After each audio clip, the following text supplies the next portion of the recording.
Mtoto wa bibiye Zuchu pamoja na Diamond Platnumz ameweza kuja na baraka kubwa sana, na watu wengi wamekuwa wakienda kwake kumtembelea. Zuchu pamoja na mtoto wake unatakiwa uweze kufanya booking. Sasa leo hii bwana, tumeweza kuona Joketi naye ameweza kuwasili, jambo ambalo watu wengi hawakuweza kulitegemea kuweza kumuona Joketi, na wengi wao kama tunavyojua kwamba Joketi ni ex wa bwana mkubwa Diamond Platnumz, na alikuwa anampenda sana. Alionyesha mapenzi yake ya dhati kwa bwana mkubwa Diamond Platnumz, na kisha akamwambia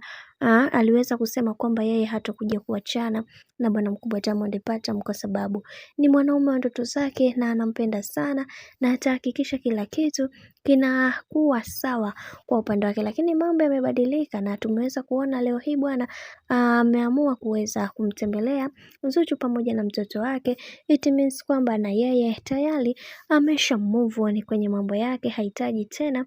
mambo mengine, na wengi wao waliweza kumpongeza kwa ujasiri ambao aliokuwa nao, kwa sababu tumeweza kuona maex wengi wa bwana mkubwa Diamond Platnumz hawakuweza kufika, na wengi wao walikuwa tu wakitupa vijembe kwenye mitandao ya kijamii na kuambia kwamba